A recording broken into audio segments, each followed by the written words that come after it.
Disclaimer. Some of the topics discussed in this episode could include murder, child abuse, drug abuse, domestic violence, sexual assault, and other disturbing content. Please do not listen if you are sensitive to any of these topics.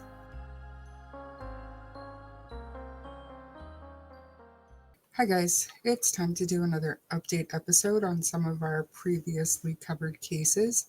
There have been quite a few updates in the Idaho murders case as well as Delphi. Yes, even Delphi, which I think I've been doing a pretty good job of keeping everybody updated until recently, but there's been a lot that's gone down. So I wanted to come on here and give you an update on everything that I could find for the cases that we've covered this far. So for Chapter 1, the Idaho 4, Brian Kohlberger case, there have been a number of updates to tell you about. Brian obviously is accused of murdering Caliyah Gonsalves, Madison Mogan, Xana Kernodle, and Ethan Chapin back in November of 2022.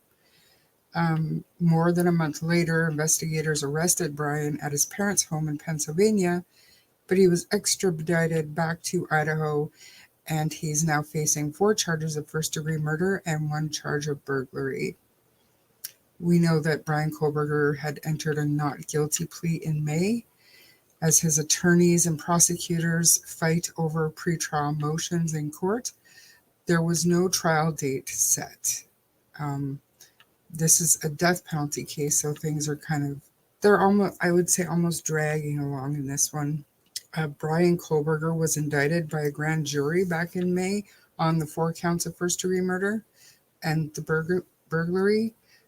But the defense thought that they were going to have, a pretrial or whatever it is, a probable cause hearing, but instead the prosecution went ahead with the grand jury.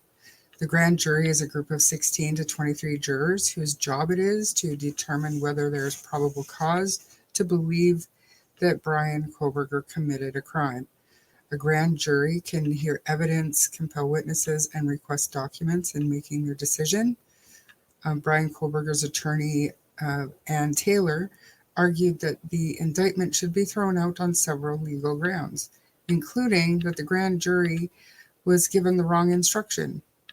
Arguments were made that reasonable doubt should have been the standard for the indictment, when in fact the standard is probable cause and always has been probable cause. The judge denied this motion and then also denied the appeal that they had made after his first denial.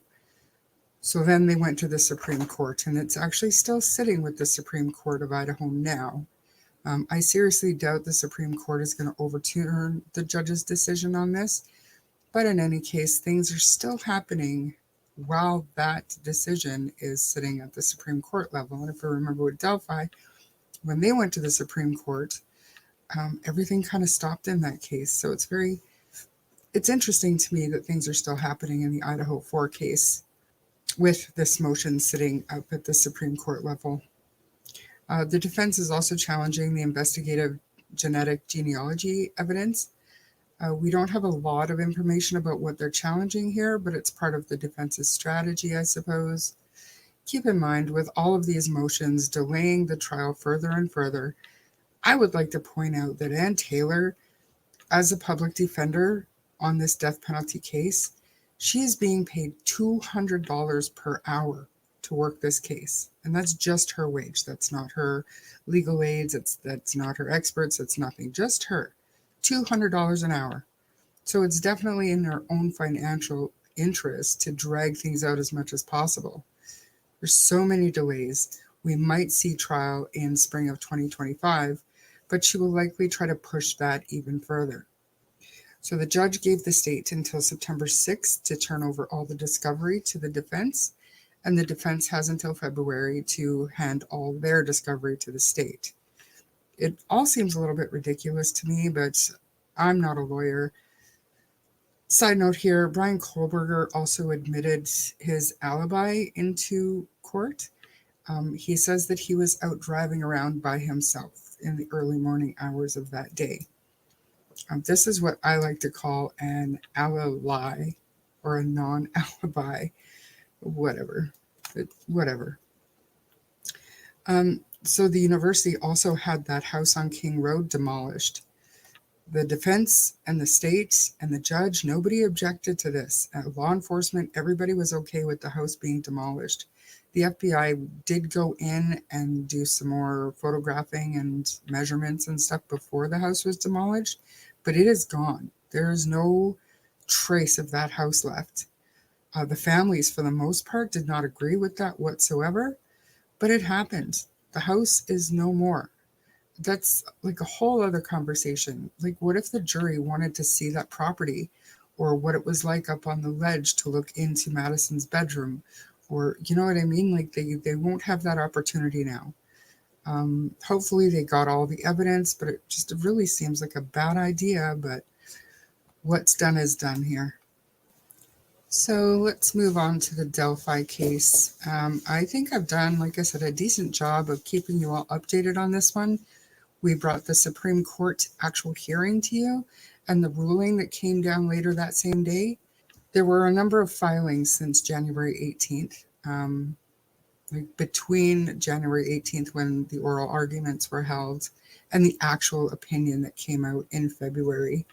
So we know that Rosie and Baldwin were reinstated as Richard Allen's court-appointed counsel. So we saw appearance filings, and eventually we saw the withdrawal motions from the other two public defenders, Libredo and Scremin. That was nothing unexpected whatsoever. But then there was a little bit of drama. Judge Gull denied the defendant's motion for Frank's hearing without a hearing. The order says, quote, "The court, having had defendant's motion for Frank's hearing filed September 18th, 2023, and the memorandum in support of the accused motion for Frank's hearing, defendant's supplemental motion for Frank's hearing, defendant's additional Frank's notice, and the state's objection to the defendant's motion to suppress, and the state's second objection to the defendant's motion to suppress under advisement now denies the defendant's motion for Frank's hearing. The court finds the affidavit submitted in support of the issuance of the search warrant contained information that a reasonable belief existed that evidence of the murders would be found in the defendant's home and vehicles.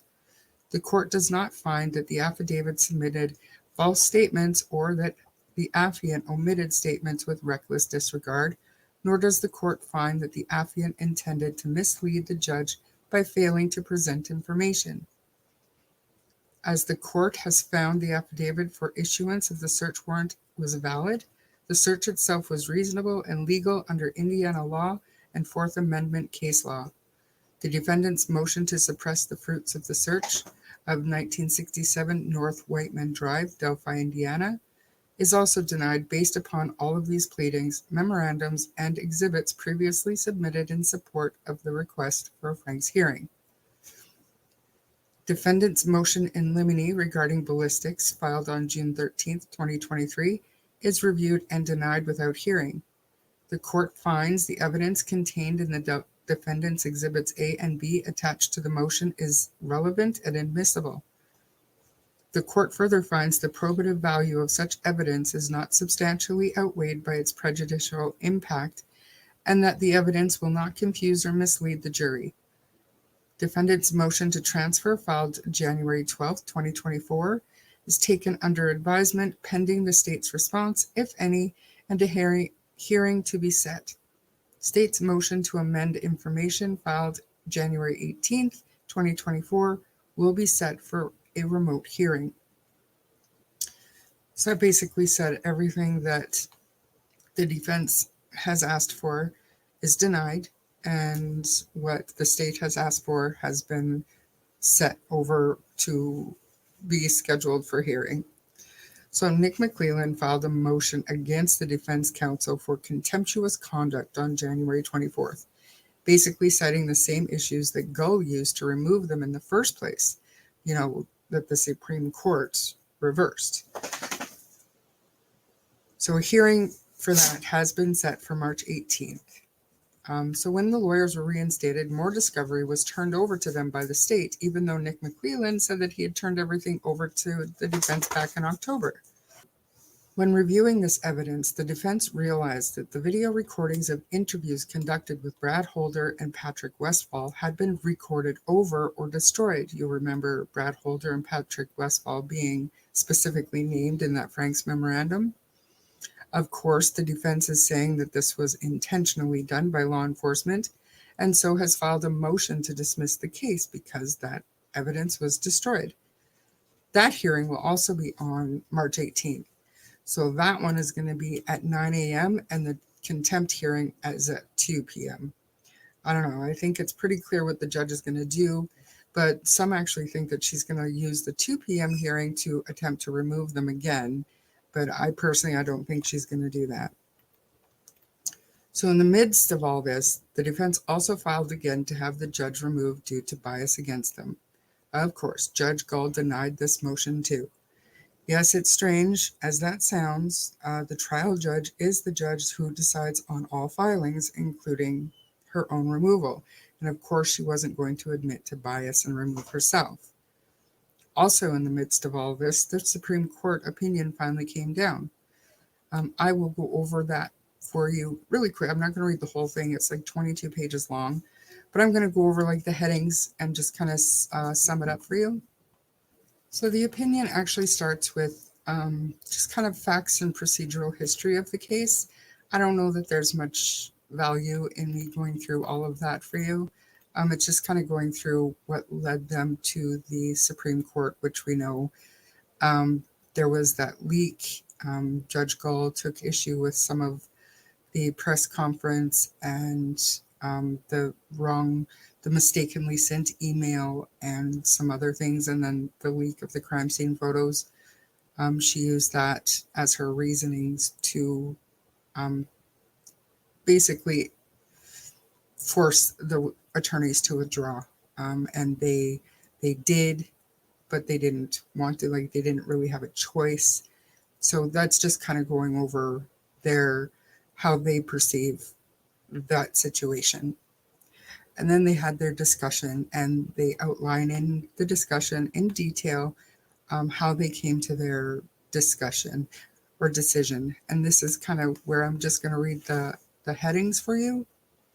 And then after the headings, they go through and they explain it in more detail. But again, I don't see any value in taking up more of your time doing that. But so basically, Allen's request to reinstate his original court-appointed counsel presents extraordinary circumstances warranting relief. So one of the big things that Gull's lawyer was saying is that this is not a Supreme Court issue. They should have went through the trial court and the appellate court before getting to the Supreme Court, but the defense went straight to the Supreme Court. So here they're just basically saying that, no, you're right, this is extraordinary circumstances, and it did warrant their attention. And then we go through and it says we may review an attorney disqualification decision through an original action, which was what these oral arguments were. And then going further down, this was quite a lengthy one. Allen is entitled to the reinstatement of his original court-appointed counsel. Court-appointed counsel may be disqualified only as a last resort after considering the prejudice to the defendant. And basically this means that because of the continuity of counsel, he had built a trusting relationship with the public defenders, and the judge didn't take any other action to try to rectify the issues before basically disqualifying them, finding them grossly negligent. Whereas in here is where they kind of explain what needs to happen before disqualification and what has to happen for a disqualification by a judge. And none of the issues that she had reached that level. And there's a bunch of case law that they cite in here as well. And they say disqualification here was not a last resort. There was nothing else the judge tried to do before doing the most harsh, penalty for these infractions. And this is where the contemptuous conduct hearing is. That is the proper way to deal with those particular infractions. So they could they could see a little bit of jail time, more likely to be a fine of some kind. And then they're building a record, right? The state and the judge is building a record so that if they feel like the defense is continuing that kind of behavior, then they can show that they've tried other means to rectify the issue before going ahead and removing them, which is why I don't think that the very first hearing that they have after being reinstated, they're going to be removed again. It's just not going to happen. Then it says that Allen's remaining requests present no extraordinary circumstances warranting relief. And this is, they applied to have his right to speedy trial be activated, even though they didn't file it before they were removed. They had it ready to be filed, but they were removed before they did file it. So the Supreme Court said, we're not doing that.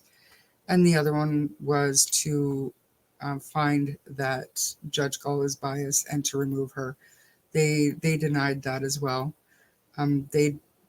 For a judge to be removed due to bias, it basically has to be on a personal level. So she can make whatever ruling she wants for or against the defense, and it's not considered bias. They have that discretion. They have that right, as long as they're following the rules of law.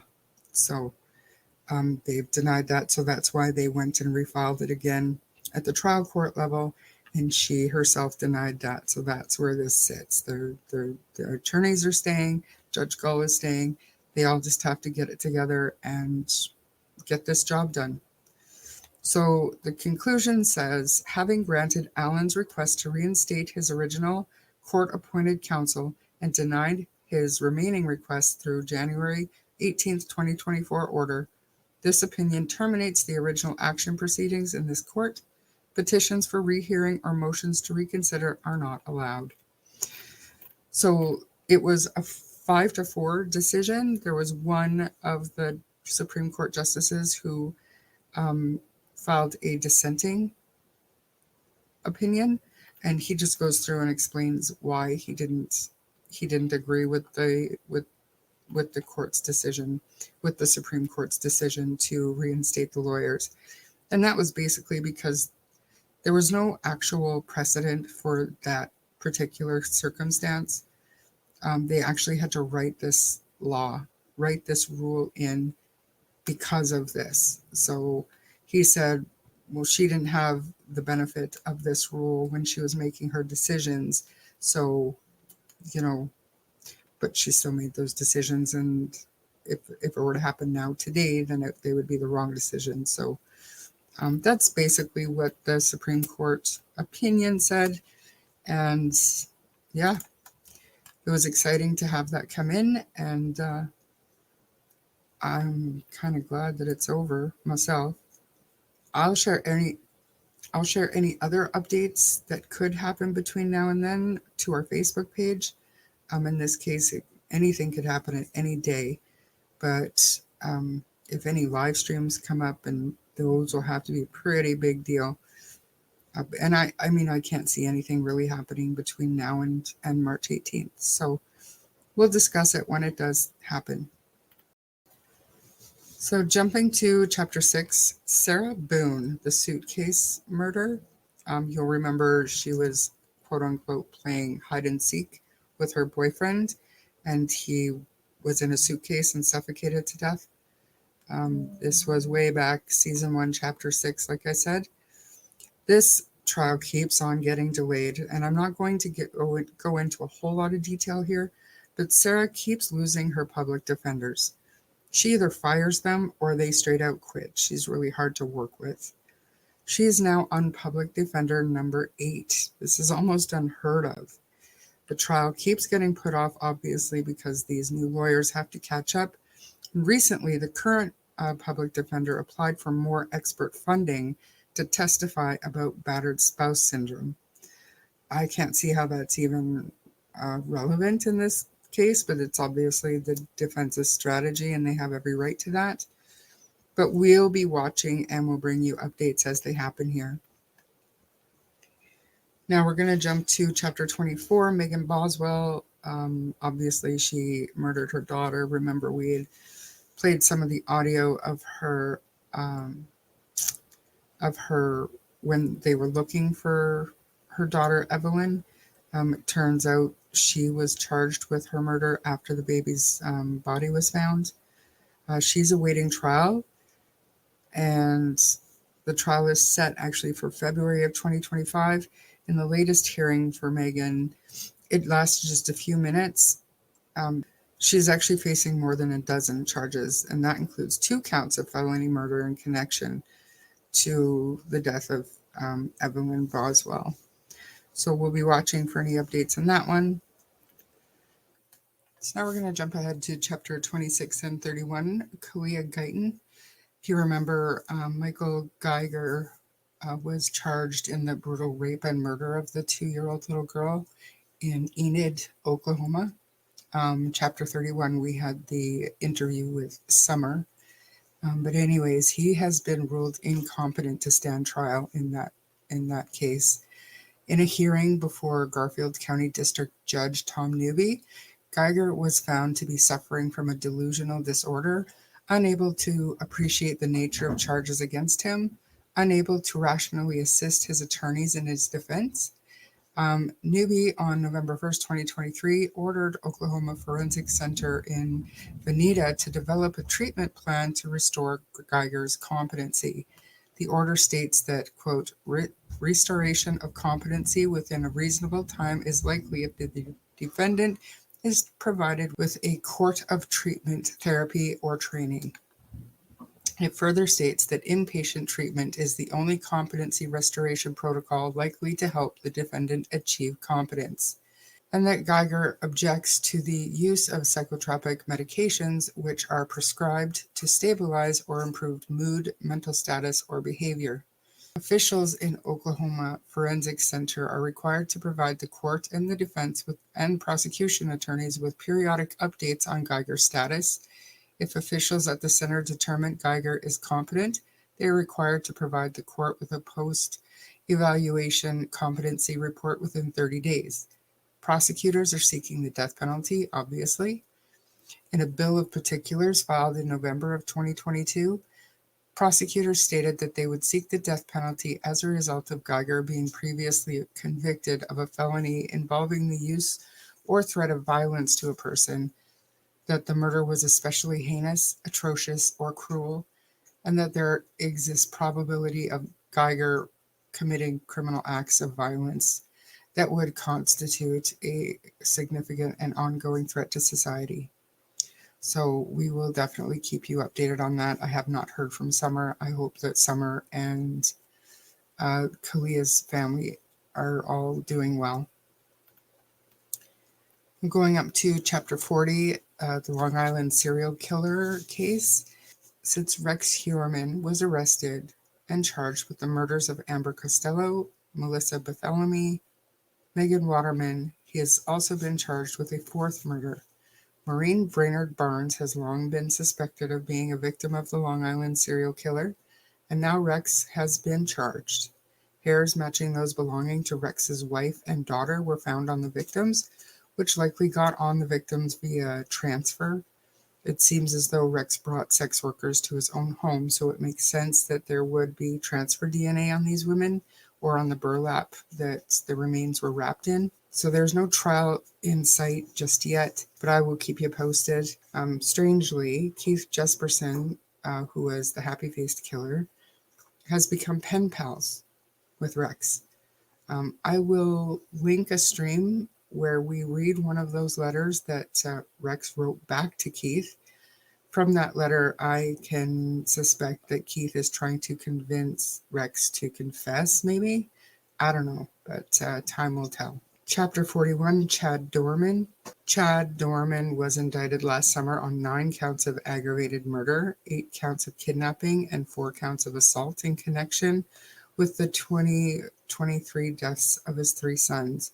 If you remember, he was on body cam, so I mean, we know this happened. His stepdaughter was an eyewitness to it. The boy's mother was a witness to it, and he fatally shot his 3 little boys. last summer. Allegedly, he admitted to killing the boys shortly after his arrest, but his attorneys believe that authorities violated his constitutional rights by questioning him without a lawyer. A motion to suppress evidence was filed in Chad's case. They claim their client's request for a lawyer following his arrest was rejected, and investigators from the Claremont County Sheriff's Office continued to question him for several hours, during which Chad allegedly confessed to the killings. Doerman's attorneys stated in a motion that they want everything he said during his entire interrogation thrown out because the detectives violated Mr. Doerman's constitutional right from the outset. I watched this hearing, and from the sounds of it, they did not sufficiently go over the Miranda warnings with Chad Doerman, but thankfully I think they have enough evidence that they don't really need that confession or statement or whatever he gave to law enforcement. I don't think they need that to get conviction in this case, and I do believe that they are seeking the death penalty. So hopefully all that comes out well, and his trial is set for 4 weeks and is scheduled for July 8th to August 2nd, 2024. So now Chapter 52, the murder of Lily Peters. This is where the 10-year-old little girl was murdered by her, I believe, 14-year-old cousin. So the courts have decided that the offender will stay in adult court. They had a hearing to determine whether or not the case should be moved to juvenile court, but it is going to stay in adult court. The 15-year-old is charged with first-degree murder, first-degree sexual assault, and first-degree sexual assault of a child under 13, resulting in great bodily harm. This happened when he was just 14 years old in April of 2022. According to court documents filed shortly after Lily's death, the prosecutor claimed that the teen ran from the scene after strangling and assaulting Lily. The criminal complaint said the boy then went home, showered, and put his dirty clothes in the laundry. After hearing that Lily was considered missing, authorities said that he returned to the scene to hide her body by moving it and covering it with leaves. Investigators said the defendant told law enforcement in an interview that he intended to rape and kill the victim from the get-go.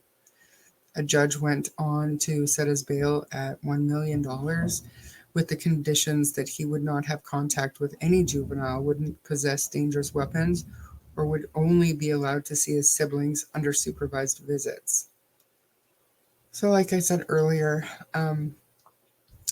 the defendant's attorneys requested to move that case back into juvenile court, and it was ultimately denied by the circuit court judge.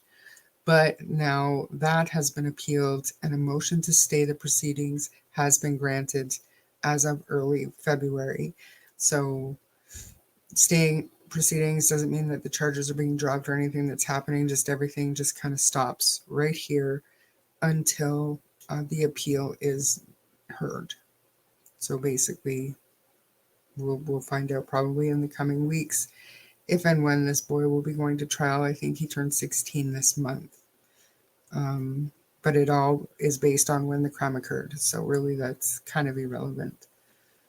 Other than that, I think that kind of wraps everything up. There was a little bit of movement in the Brian Walsh case. His high-profile lawyer withdrew her appearance. He was found indigent so that he can get a public defender. And that's kind of where we're sitting with that one right now, too. So anyways, those are the major updates that I wanted to tell you about today. And anything else comes up, check our Facebook page. You can follow us there. You can message me on Messenger. You can follow our YouTube or Twitter, X, whatever that's called. Thanks for listening. See you next time. If you enjoyed this episode, please subscribe to the podcast and share with your friends. If you don't mind giving us a 5-star rating, it will help our show grow. You can also find us on Facebook, TikTok, and Instagram at True Crime Story Podcast, where the discussion can continue. If you wish to contact us, you may do so via email at truecrimestorypod@gmail.com. Remember to send in your podcast episodes, case suggestions, or requests. Thank you so much for listening and supporting the show. I'm Bree. And I'm Cher. And we'll see you in the next chapter. Bye! Bye.